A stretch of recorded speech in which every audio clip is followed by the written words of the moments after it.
is not just the KPIs of the business. It's the KPIs of the individual. Your brand is only as good as the promises you make and keep. One thing that you've already said is that you guys would range between 25 and 35%. The average broker today is lucky to get 10%. And how we were able to do that, because everything was centralized. Our model, we didn't need it, because they could get a broker within an hour of making a request. In fact, our service delivery, I believe, was higher than when I was managing offices that had physical managers in each office.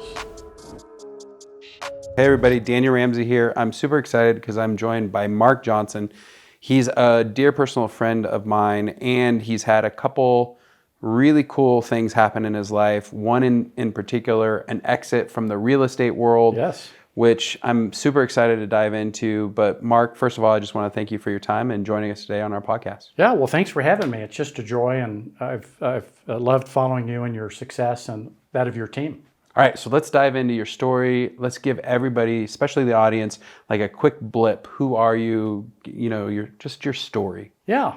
So Mark Johnson, and my story is servant leadership. And whether it's been when I was in the military or in Fortune 500 companies, or later on working for my good friend Tom Ferry, or in the JPAR real estate company, which I helped scale, servant leadership is really part of my story. And I think I learned that from my father and other mentors that helped me grow along the way. So currently I'm the managing partner with my partner Ben Hess, and we've created a recruiting and talent attraction company that's helping brokers all over the country scale in their recruiting and talent attraction. Perfect. And actually, you told me this. You said, look, there's Tom Ferry and there's Brian Buffini. Those are the only two coaches in the real estate world that really matter. So, and you got to the opportunity to work with Tom. So tell us a little bit about that story. Yeah. So obviously there's a lot of coaches that add a lot of value. But at scale, you know, those two have really built scalable, duplicatable, repeatable brands that will extend, I believe, beyond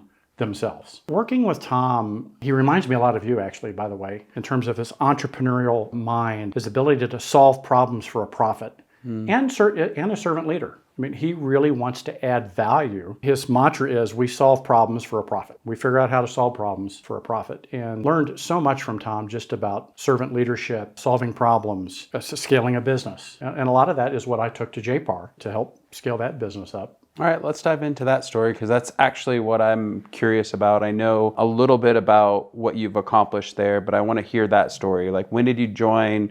What was it like? Tell us about that company. You know, I was doing some coaching of broker owners and managers, and JP Piccinini, who was the founder of JPAR Real Estate, he and I had developed some rapport, and we're talking frequently. And one day he called me and said, Mark, I've grown this firm to, you know, about 1,000 agents, and I've hit the wall. I need help. I said, well, JP, I've got the perfect formula for you. I've got the roadmap of how to get from here to the next level. I'm going to email you this roadmap. And about a week later, I get this call. Mark, JP, I got your roadmap. And I figured out, you know, that position you called CEO? I know who it is. I said, great.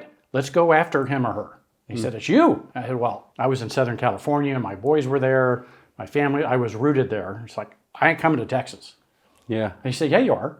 And JP is probably the best negotiator I've ever heard. Yeah. And one thing led to another, and we struck a deal, and off I went to Texas, and really, really enjoyed that whole experience, getting to know the agents there. I love agents. I love working with agents. And we were able to take that business and scale it using leverage. With a lot of your resources, virtual professionals. We created a US-based director of administration, and then we built underneath that director of administration all the centralized functions, onboarding, offboarding, lead administration. And we built that systematically using virtual professionals, and absolutely vital to our scalability of that business. So you described JP as like a true visionary. True visionary.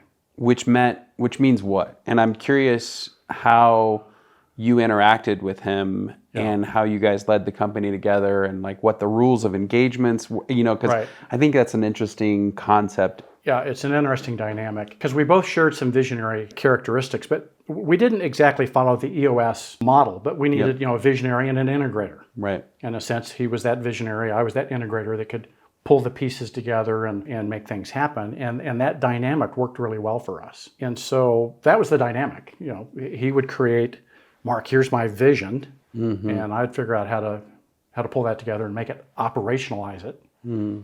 How often did you guys meet and kind of go over like the business or the strategy or like, and I'm just curious what the accountability looked like between you two? What I loved about working with JP as an entrepreneur was his sense of urgency. Yeah. It was even more, I thought Tom had a sense of urgency. This guy took that by 10x.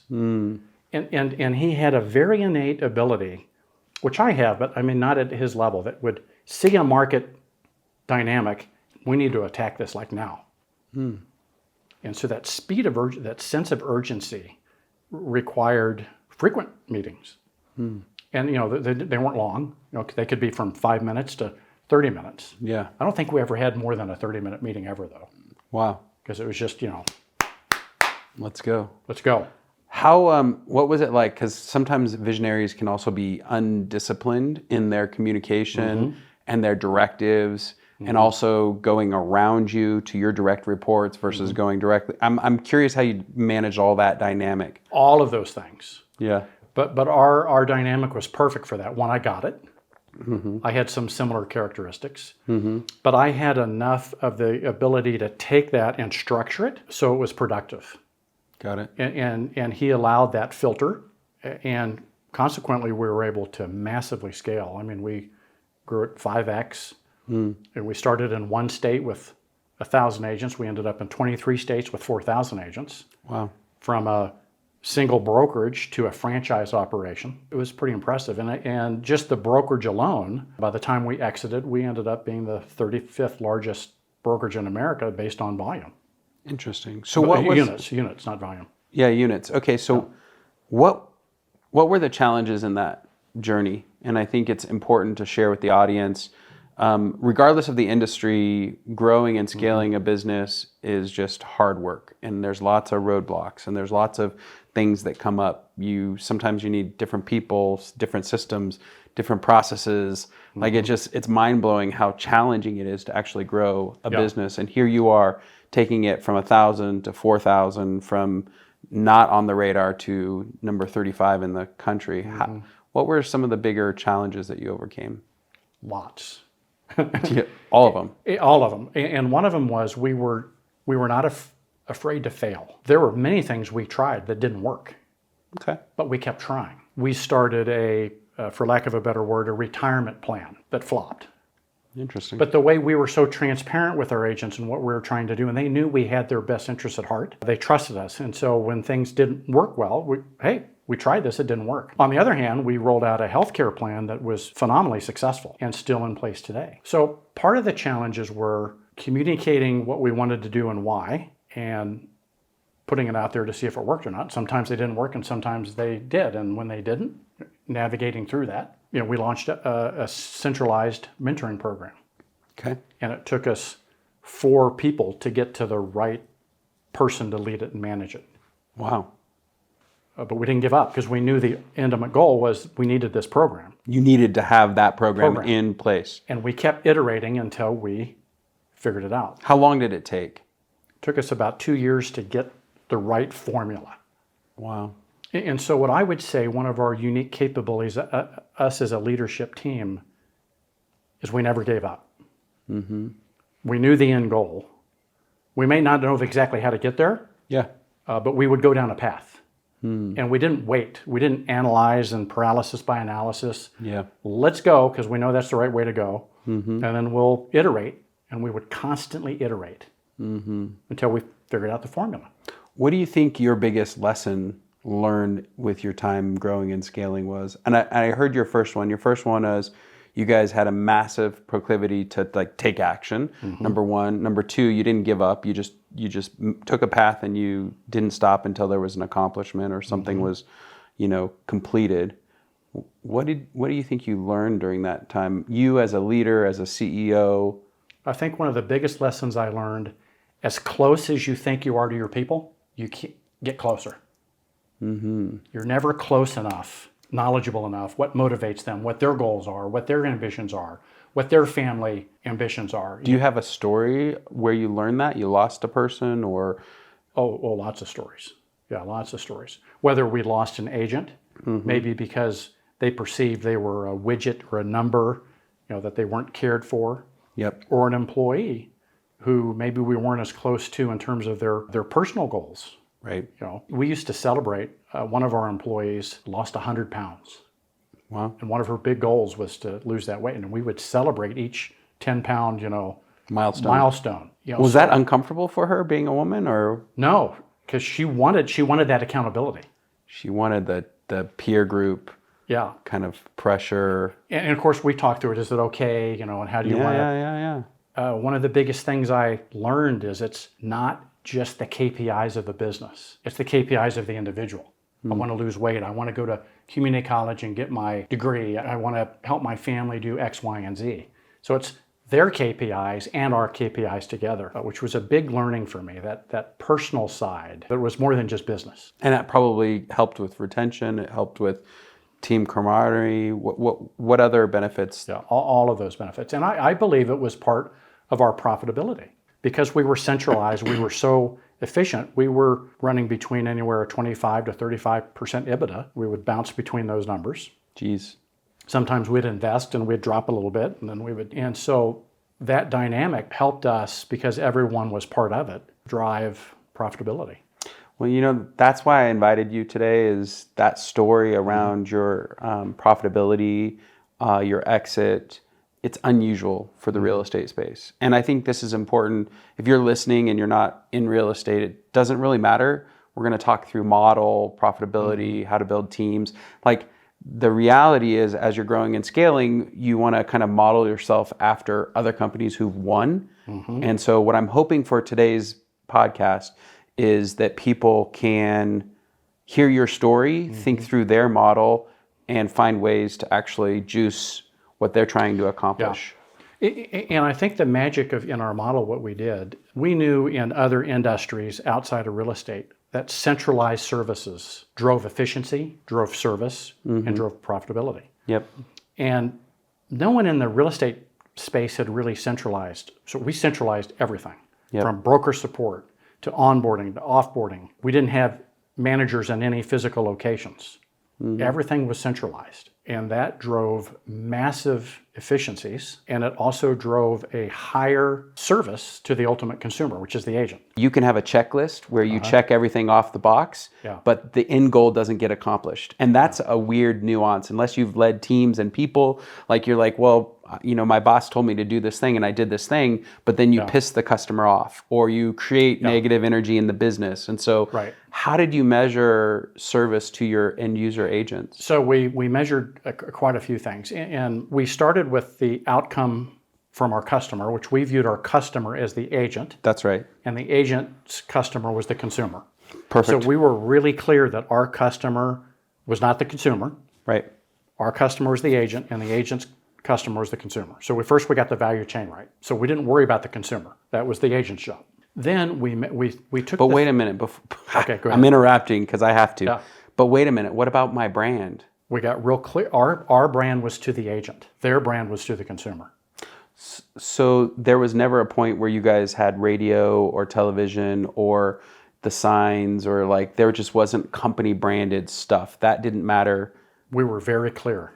The value chain, where our client is you, your client, and our financial model incentivized them to advertise to the consumer. And it was very unique because, a lot of folks maybe get confused. Oh, I got to advertise to the consumer and I got to advertise to the agent, and we got really clear on what the value chain is. The legacy brands in every industry, if you think through Allstate right now, the insurance company, they just laid off all of their agents in 5 states, like Florida, California. Right. Like they just got rid of an entire, thousands of real estate, insurance agents. They just cut that.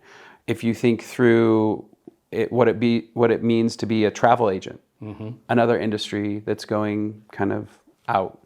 I'm curious if your belief and your model is the model of the future. These large legacy brands that think their brands have a lot of value, when in reality it's the individual agent that is doing the work that actually matters. I'm curious, is that your vision for the industry? It is. I don't want to go so far to say that brand doesn't matter. Yep. Because it matters in some ways. But every research study, that we've seen and participated in shows that the brand is with the agent. And so we got really clear on that. We got so crystal clear. So part of our success was singularity of focus. Yep.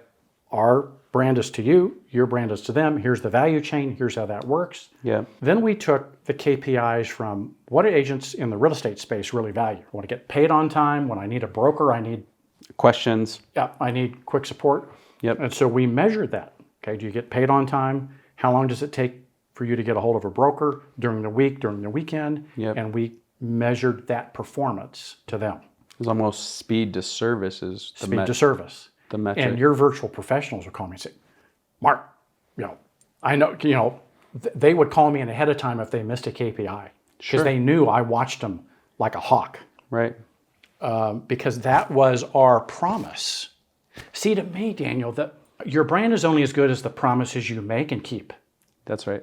And our promise to the agent was we're going to get you paid on time. We're going to be there when you need broker support. Yep. And we measured both of those intensely. And of course, we had other measures, how long it would take to onboard, how long it would take to offboard. Because we wanted the experience when they offboarded To be just as good. just as good so they would want to come back. Yeah. Well, one of the best stories I have of your team who really helped us, I'll never forget, an agent, for whatever reason, in an emotional state, quit on a Thursday. Yep. And he called me Friday morning, Mark, I want to come back. Can I come back? They would say, can I come back? Yes. So we got the virtual professional who did our onboarding, had that person onboarded within 2 hours Jeez. because he needed to take a listing the next day. Yeah. And everything fell into place because the team that we hired from your services worked 7 days a week. Right. So we're able to get them on Friday and then do some other things Saturday morning. Saturday morning, 11 o'clock, he took the listing, called me back and said, best decision I've ever made coming back. That's amazing. Yeah. That's So amazing. it's all in the service delivery Right. to our ultimate client. And that's what we measured. Those were the KPIs. So you mentioned brand, and what's interesting is most people think the brand is what you say it is, or what your customer says it is, but it's actually what your customer says about your company when you're not in the room, When you're not listening. when you're not there, and that's wild.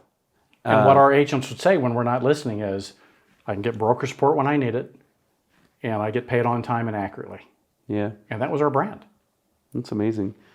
Okay, so how did you guys? One of the things that's happening right now, and obviously with the recruiting insights, the company you're with now, recruitment was such a big part of what you did, and Totally. going from 1,000 to 4,000, my guess is you honed that skill during your time with JPAR. So Yeah. let's talk about that. JPAR and before, even with Tom Ferry and before that with Home Services. JP and I created a thing called R cubed, R3. Revenue, recruitment, retention. That was it. R cubed. Revenue, recruitment, retention. And everything we did, we tied back to one of those things. Does this help us with retention? Does it help us with recruitment? Does it help us with revenue? If it didn't match one of those criteria, Was budget tied to those three areas? everything. Budget, Head count. resources, head count, thinking time, allocation of anything, R3. Wow. Was that something that you and JP did together, or was that Yes. something that JP came up with when he No, hired? We did it together, and much of that came from my work with Tom Ferry. Very similar. And so when you think about it, retention is recruiting. Yeah. Because our first job was the people we have, are they happy? Yep. And do they feel so good about our brand that they'll refer us? Daniel, I used to ask 4 questions every quarter to all my agents and all my staff. Every 12 weeks, same 4 questions. What are we doing well? What could we do better? Would you refer us? And anything else you want to tell me? And with those 4 questions, I could understand what's happening in my organization. You could feel the culture in the organization at scale because you're surveying 4,000 people. What are we doing well? Yeah. What could we do better? Would you refer us was a key indicator. And I would measure it. Yep. Okay. Oh yeah, I would refer you, or no, I wouldn't. And then if What'd you do with the data? every innovation that we came up with came from that survey, Because it was the customer feedback. customer feedback. Hey, how come we're not doing XYZ? How come why do we have to do it this way? Or all of those things came from the innovation that JP and I would come up with, mostly came from that survey. And then the health of our business, I viewed, how you look at your gas meter? I viewed the health of our business on the percentage of people that would refer us. Yeah. And if that started dropping, bells went off in my world. Like, wait a minute, what aren't we doing? Why wouldn't someone want to refer us? Sure. And then we would teach our agents basically to ask the same 4 questions of their clients. Hey, what did I do well? Yeah. What could I do better? Would you refer me? I want to know from your perspective why employees, other business owners are afraid of feedback. And I've got this great story. We have a general counsel who joined our organization, and he worked for a major law firm, one of the top 10s. Great guy. And he and I talked about feedback when he first joined, and they did a 360 every year, and all the partners at the firm were given an option to opt in or opt out. And he always complained about the partners because you could see to a number, Right. there was partners who opted out, and those Right. were the worst partners to work with. Right. And so I'm just curious from your perspective, because you obviously, feedback is the breakfast of champions. Yeah, for sure. That's it. Yeah. So why did you embrace it? How do you get people to embrace it? What a great question. I think why people avoid it is because they're afraid of how to answer the things they don't want to do. So there are lots of things like, why don't we provide, free meals for everybody every day? Yeah. They'd come up with stuff like that. And so you have to be confident as a leader to be able to say, I heard what you suggested. Here's why that doesn't work for our business. As long as you can explain The why. the why. And here's why that may not make sense. We value your input. Yep. Here's some other things we thought about that may be related, or maybe it's just so far out of whack that it's just a no. Yeah. But if you're afraid to, I call it Tom calls it carefrontation Yeah. or a confrontation, Yeah. to be able to say, well, that doesn't really work. Here's why. Here's why. But hey, this thing over here does work, and here's what we're going to do about it. So I think there's a fear of that. I just never had that fear. How did you get over it? I'm sure you had it at one point, and then you just accepted feedback. Yeah. I think I just learned it the hard way. I don't know if I have an example of when I kind of made the shift, but it just became natural to me. Like, hey, all the innovation is going to come back from the people around you. And maybe I started hearing people say, well, why aren't we doing it this way? Or what about this? And as I started, well, that's a good idea. Let's try it. You started viewing it as a gift As a gift. versus a burden. And I had a knack, maybe I just came to me naturally, when people would suggest things that didn't make sense, I had a way of explaining it, why it didn't make sense, and maintaining rapport. Hey, this is thanks for the idea, but Walk us through that exactly, because there was probably a formula. yeah, I don't know what the formula is, but I think you have to be clear on what your business is, what your business isn't.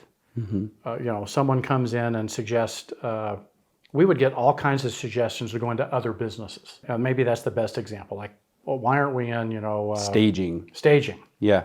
Well, because that's another business. A lot of them will come up, Daniels, why aren't we in the technology business? Why aren't we create our own CRM and create our own back office accounting? And Because Keller Williams threw away like $50 million trying to be a technology company. well, this was before this, so I kind of feel like I was ahead of the game. I'd say, wait a minute, that's a different business. Yeah. We're in the servicing agent business, getting you paid on time, getting you support. Yeah. Once we take on this other thing, It's different business. it's a whole different business. And that isn't our expertise, That's not our core. not our core. So you would thank them, tell them why their idea may or may not work, but stay in rapport. And stay in rapport. And this may sound odd. Some of that I learned in the military. And you may think, well, wait a minute, the military is this hierarchy thing and you're told what to do and you salute, say, yes, sir, yes, ma'am. Still humans. Still humans.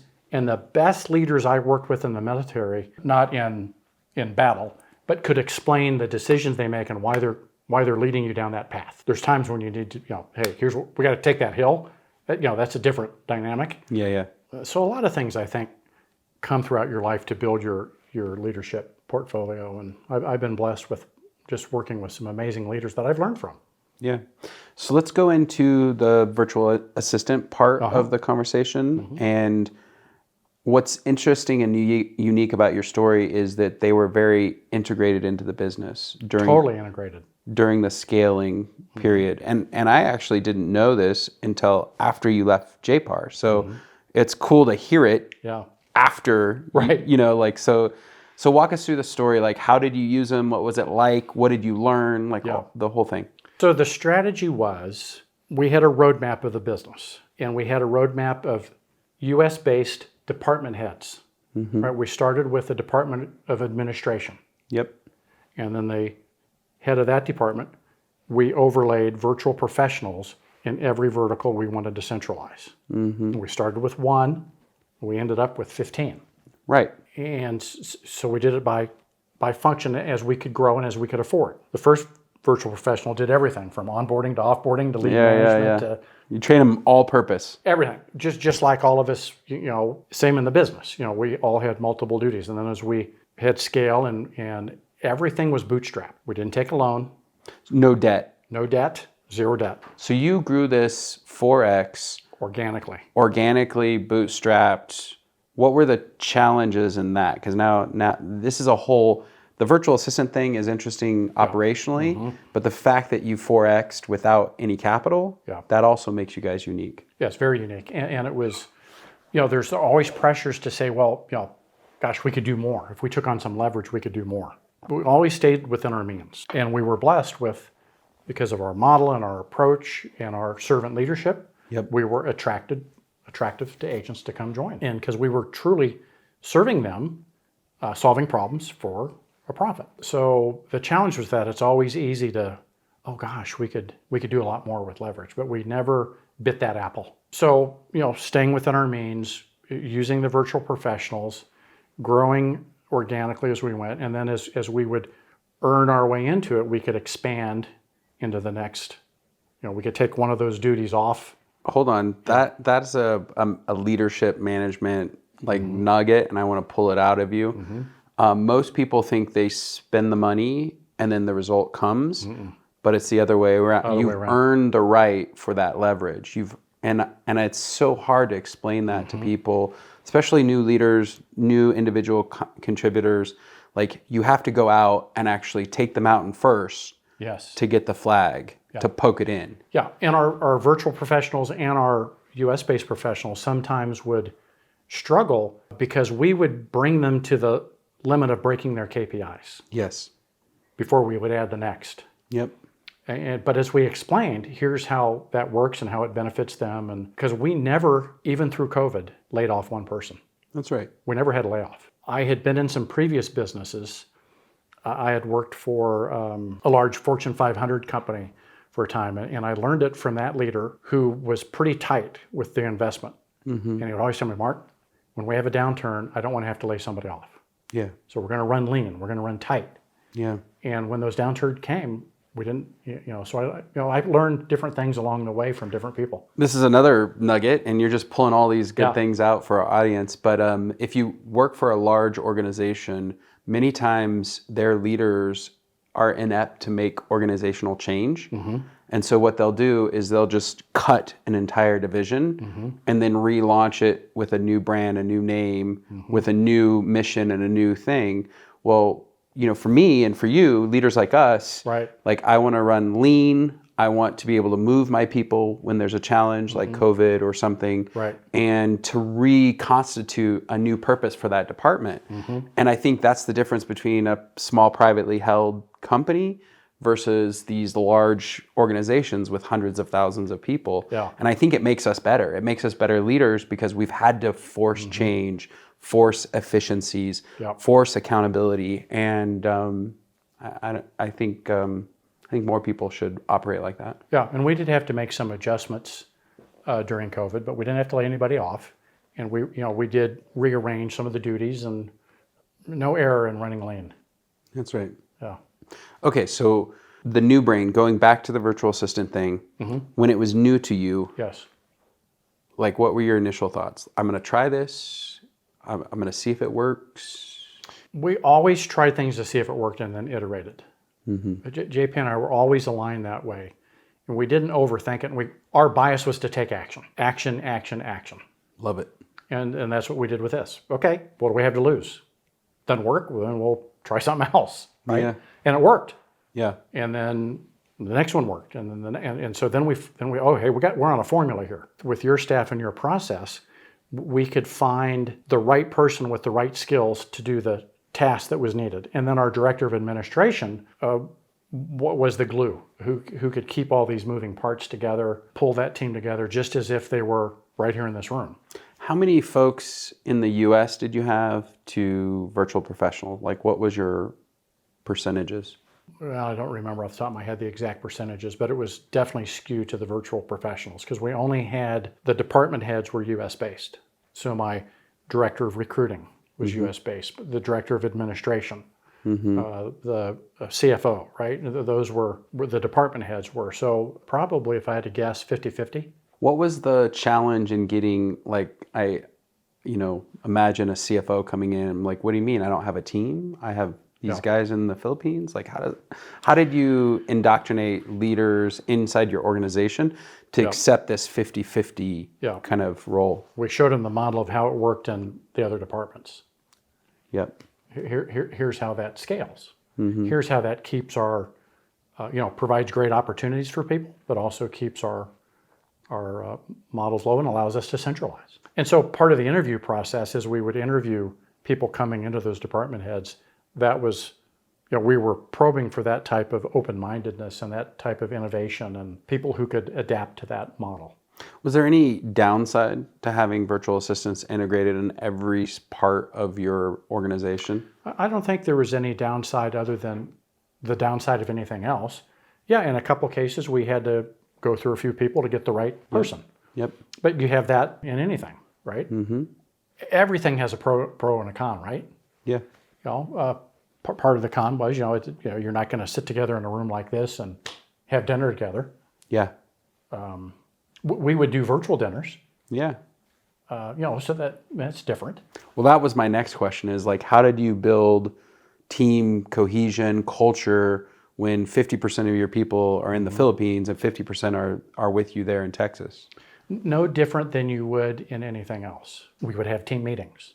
We included them in they were included in everything we did, just as if their location was different, but in terms of how they were treated was no different.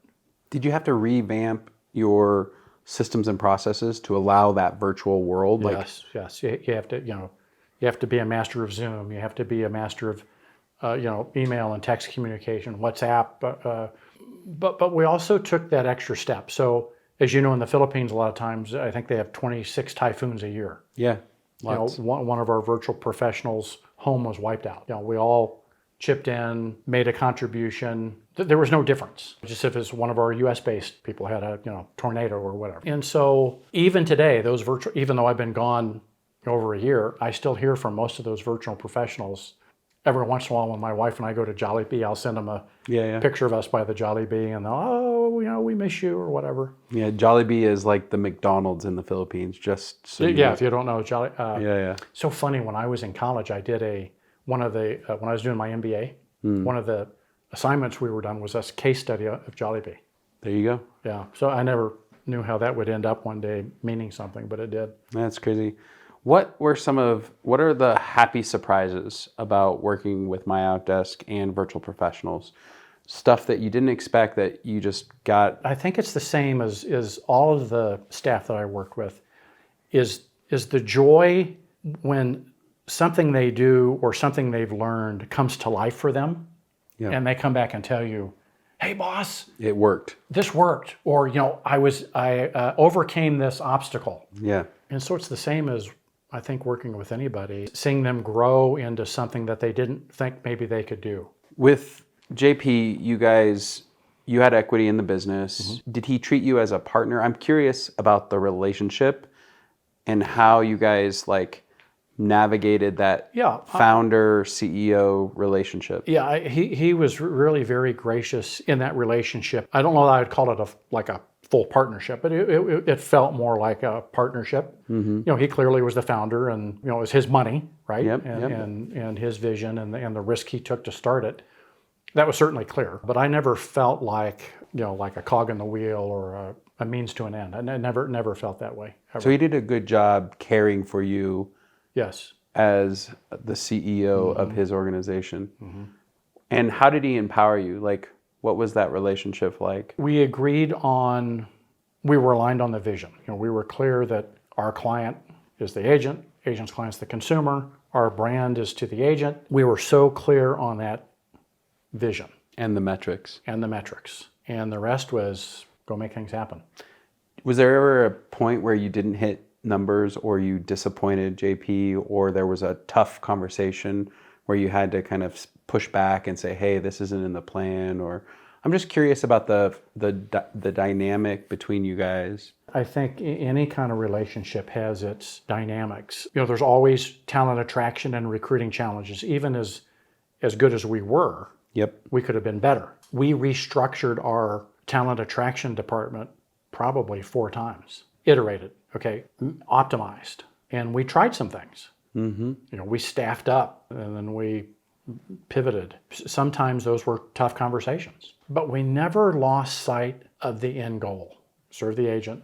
They'll serve the consumer. Yeah, right. And our brand is, and what do they want? They want to get paid on time and they want Yeah. support when they need it. That we never wavered from. Mm-hmm. All the rest, yeah, we could have debates about, you know, how we deliver that. Yep. Do we need another broker? Yep. One of the things we would disagree from time to time is, as you know, in the real estate broker, but every file needs to be reviewed. Yeah. And how quickly can you review a file? And how many staff you need to review those files? Yep. We would disagree on that metric. Yeah. Like, wait a minute, you know, I would tend to be a little bit more lenient. He would be a little bit more, you know, can we squeeze more out of the system Yeah. before we add the next staff? It was healthy. Because you guys got to the right answer for the business eventually. Yeah. And we didn't lose sight of agents get paid on time, agents get paid accurately. And when you're a little understaffed and that system starts to break before you add the next person, then your service delivery to your client Yeah. goes down and you fail your promise. Right. Because your promise is your brand to get you paid on time and get support when you need it. Yep. The one thing that will piss an agent off is I closed yesterday and why isn't my check today? Where's my check? Or it's wrong. Yeah. Both things. Unless it's wrong to the positive. Yeah. Then they're Yeah, happy. yeah. Okay. I'm curious the financials, and I know you can't disclose all the information, but working with MyOutDesk, crafting this plan, creating a strategy, implementing virtual assistants, you know, being very clear and focused. What was the end result of our engagement? Well, it allowed us and allowed JP, whose ultimate goal was to succeed, you know, to exit the business Yep. and put it in the hands of operators who could bring it to the next level. Kind of typical founder thinking. You know, hey, I brought it to the level and now it's someone else's watch. Pass the baton, yeah.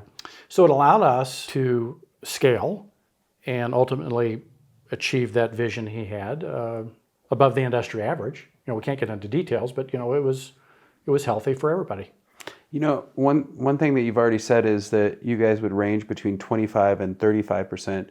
The average broker today is lucky to get 10%. And how we were able to do that, because everything was centralized. Centralized broker support, centralized compliance, centralized administration. All of it. All of it was centralized. And brokers that I talked to really struggle with that. We didn't struggle with not having a manager in every office because we had already determined You didn't need it. that we didn't need it. I'm not disparaging those who do because maybe they have a different model. But in our model, we didn't need it because they could get a broker within an hour of making a request. Yeah. In fact, our service delivery, I believe, Was higher. was higher than when I was managing offices that had physical managers in each office. Well, we're moving into a new era, and it's interesting because a lot of things is happening in our industry. NAR is being sued. Right. Berkshire Hathaway just settled and said that they turned stateside. Right. So, you know, Mr. Buffett was first to act, and I think he's going to benefit from that. We just saw, I think it was Real, who is opting out of NAR. Oh, no, it was Redfin, I think. Redfin. There you go, Redfin, opting out. And I'm, you know, we've been in business 17 years. We've served more brokers and agents than any other company on the planet, probably by 10x. And every time I'm talking to a broker who has 5 to 50 offices, we're in a conversation of like which offices are profitable, which offices have managers, which offices are in long-term leases. what offices are bleeding in terms Yep. of head count and agent count. What's the per person productivity. per person productivity? Yeah. We're having these conversations. I'm curious, where do you believe the industry is going, and what should leaders be doing today? Yeah. Again, we're going through so much change, all while the average volume has gone down 40%. Yeah. So let me make maybe a controversial topic. I'm a big fan and believer in NAR. I'm not a supporter of the behavior of what we recently saw and Yep. all that, not endorsing that at all. But the basic foundation of NAR, I believe, is strong and right for our industry. The Government Affairs Division, I think a lot of agents forget many of the advocacy that NAR does for us. It's the number one lobbyist in the world. World. More money being spent on changing government Yeah. laws and regulations than any other agency out there. Yeah, and advocating for housing policy, advocating for affordable housing, and all of the things that a lot of people, I think, forget. Yep. All they see is I have to pay these dues, right? Right. But I'm a big believer in the purpose of NAR, Yep. not of the behavior of what we saw recently. I want to make that clear, but its purpose. So I'm a fan. I'm a believer. I'm a supporter.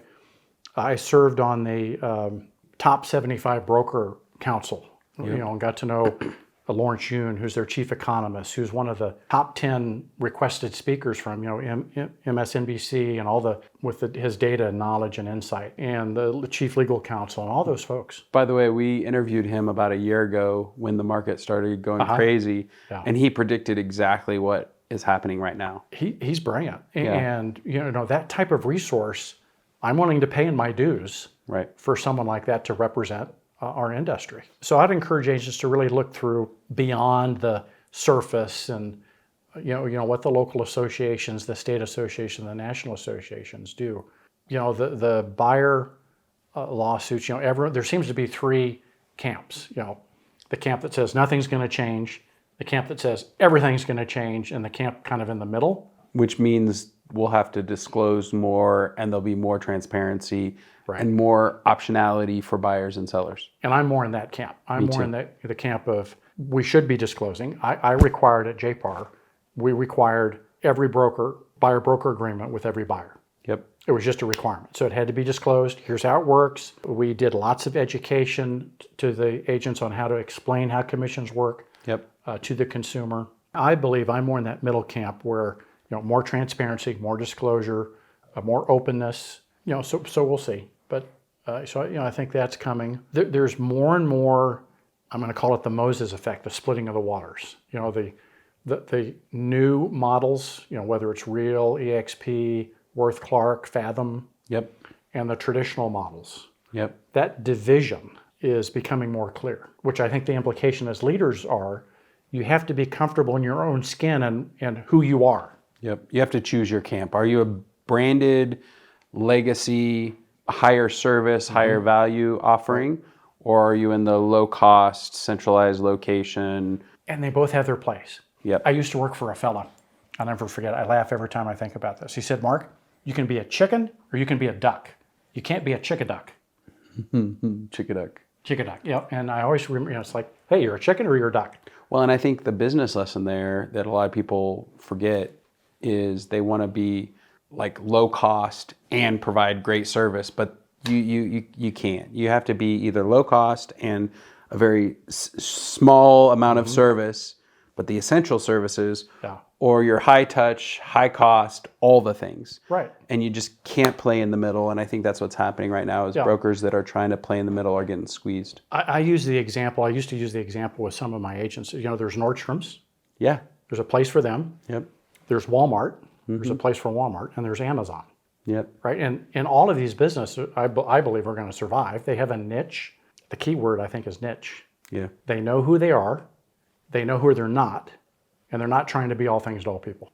Going back to the NAR, because it's in the news, I think it's important. My concern is when you have bad leadership, it gets rotten all the way to the bottom. And what's happened is in the local, I'm a practicing real estate broker. I love this industry. I've been licensed almost 20 years. The local associations and the state associations they are at odds with the people that they serve. They've forgotten that they actually are in the service of the agent and the broker. And so they've created all these rules, all of this red tape. They're individually owned typically by the largest brokers Right. or title companies or developers. So you have these bad scenarios where there's just not alignment on who the customer is. And I think that comes from the top at NAR, and it's rotten, and it's allowed the whole thing to be rotten. And so if we really want change, not only do we have to change the national level, but we have to go to the state level. And I think we have to I don't know if outlaw is the right word, but the fact that the local associations are individually owned by people who are not practicing in our industry, I think that's the issue and the core challenge. You know, Daniel, I think you're so right on. Maybe the wiser I get or the older I get or whatever it is, everything rises and falls with leadership. And incentive. And then understanding who the customer is. I think why JP and I were so successful is we really knew the value chain. And we didn't vary from it.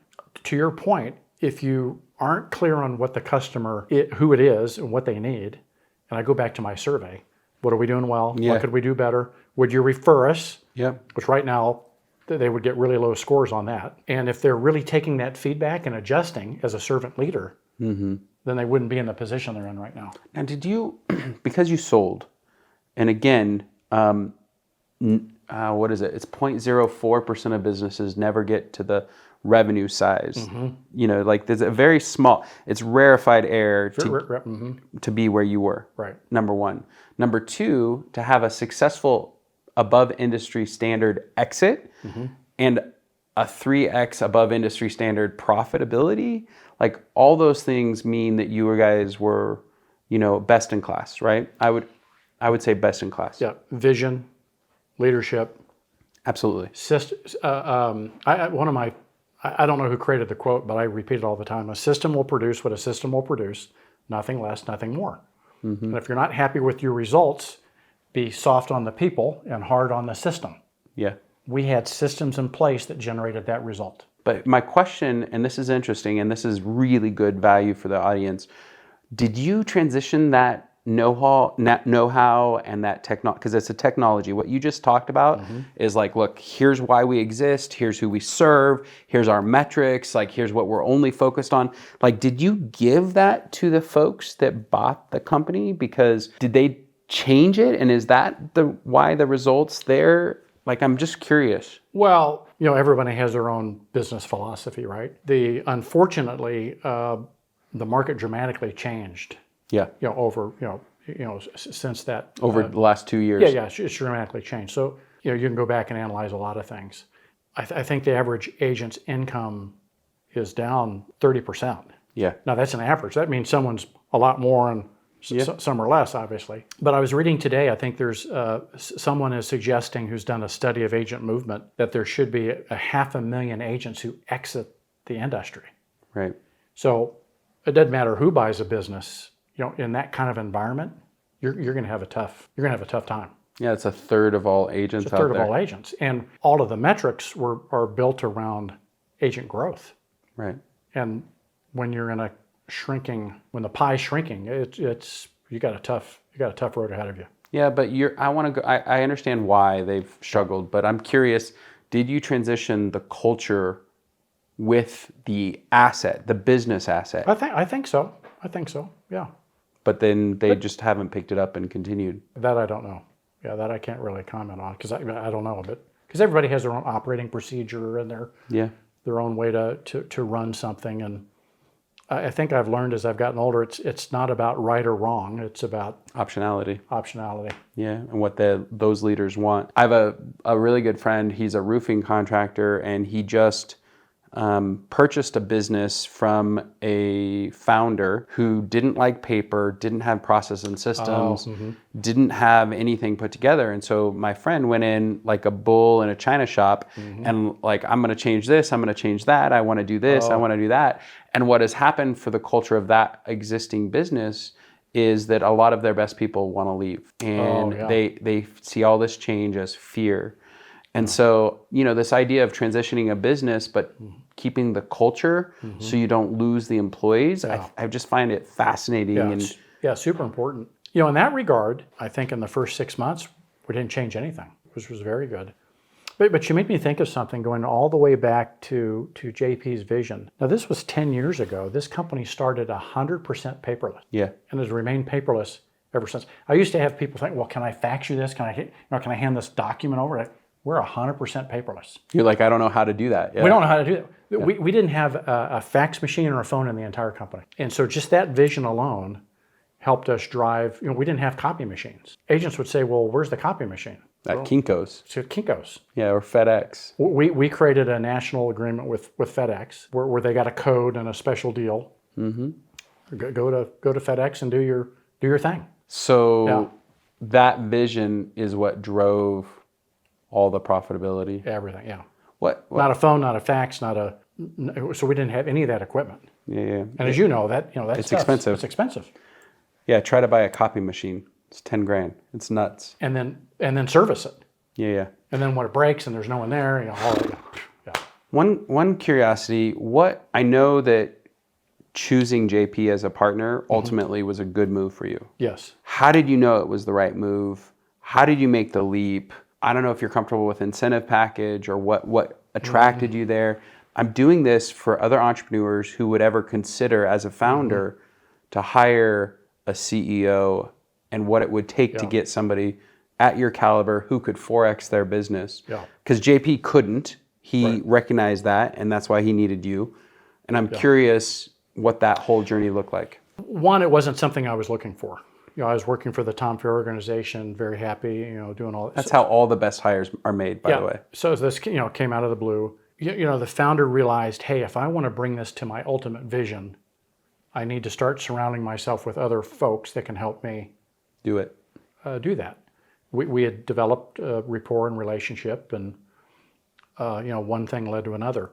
Part of that included a small piece of the business, and so that was enough to get me to think. I didn't know.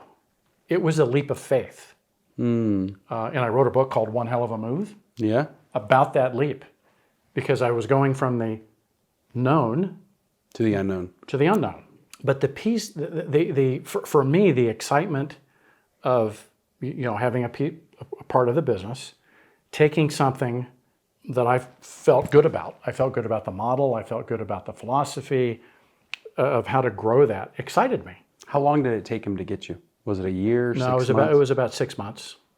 Mm-hmm. And it finally came to the point where I wasn't going to know everything, and both JP and I are prone to take action. Yeah. I thought, do I want to look back and say, I wish? I said, no, I don't ever want to look back and say, I wish I would have. Let's just do it. Let's go. I told my kids, hey, I'm leaving. I'm going to be back in 5 or 6 years. In the meantime, American Airlines flies back from Orange County to Dallas. Yeah. And so the plan was always to come back. That was my long-term goal. And I said, hey, I can go do this for a few years and have fun doing it. But you actually, instead of 5 or 6 years, you actually did that 4X in a much shorter time frame. Yeah, we did.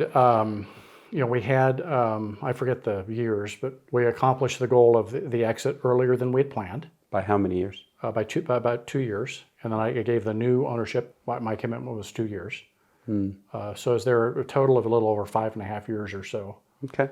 And no regrets. None. No regrets whatsoever. Why didn't the new ownership keep you? Well, part of my plan, and I had shared with it, my plan was, and I told my family, I'm going to be gone for 5 or 6 years, and it was never to be forever. And no matter what they would have done, you staying in the seat, continuing that growth trajectory wasn't an option, or did they miss the opportunity to retain you? No, I think that there's all kinds of opportunities, but it's hard.